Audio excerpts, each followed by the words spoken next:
అప్పుడే కొలువులు మిమ్మల్ని వెతుక్కుంటూ వస్తాయి. ఉద్యోగాలు పొందడానికి కేవలం డిగ్రీ సర్టిఫికెట్లు సరిపోవడం లేదు.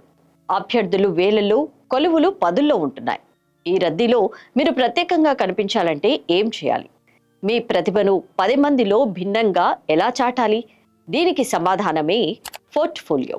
ఒకప్పుడు కొన్ని వృత్తులకే ఈ పోర్ట్ఫోలియో పరిమితమయ్యేది. ఇప్పుడు దాదాపు అందరికీ అనివార్యమైంది. రెజ్యూమే ఉన్నప్పుడు పోర్ట్ఫోలియో ఎందుకు అనే సందేహం రావచ్చు. మీ నైపుణ్యాన్ని చూపించడంలో పోర్ట్ఫోలియో ఒక అస్త్రంలా పనిచేస్తుంది. ఉదాహరణకు, నేను అద్భుతంగా వ్యాసాలు రాయగలను అని రెజ్యూమ్లో ప్రస్తావించగలరు. అదే పోర్ట్ఫోలియోలో అయితే మీరు రాసిన వాటిలో 5 ఉత్తమ వ్యాసాలను ప్రదర్శించడానికి వీలవుతుంది. సంస్థల మాటల కంటే చేతలకే ఎక్కువ ప్రాధాన్యమిస్తాయని గుర్తుంచుకోవాలి. పోర్ట్ఫోలియోలో ఉండాల్సిన అంశాలు: పరిచయం. మీరు ఎవరు, మీ ఆశయాలేంటి, ఏ రంగంలో నిష్ణాతులు అనే విషయాలను 3-4 వాక్యాల్లో ఆకట్టుకునేలా రాయాలి. ప్రొఫెషనల్గా ఉన్న మీ ఫోటోను జత చేయాలి. ప్రాజెక్టుల ఎంపిక. మీరు చేసిన అన్ని పనులను ఇందులో పెట్టకూడదు.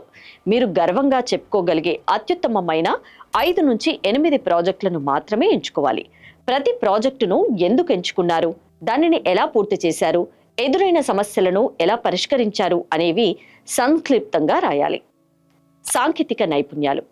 మీ రంగానికి సంబంధించిన టూల్స్, ఉదాహరణకు పైథాన్, జావా, అడోబ్, స్కూచ్, ఎంఎస్ ఆఫీస్ పై మీకు ఉన్న పట్టును గ్రాఫికల్ రూపంలో లేదా పాయింట్ల రూపంలో తెలియజేయాలి. ఇక సామాజిక గుర్తింపు.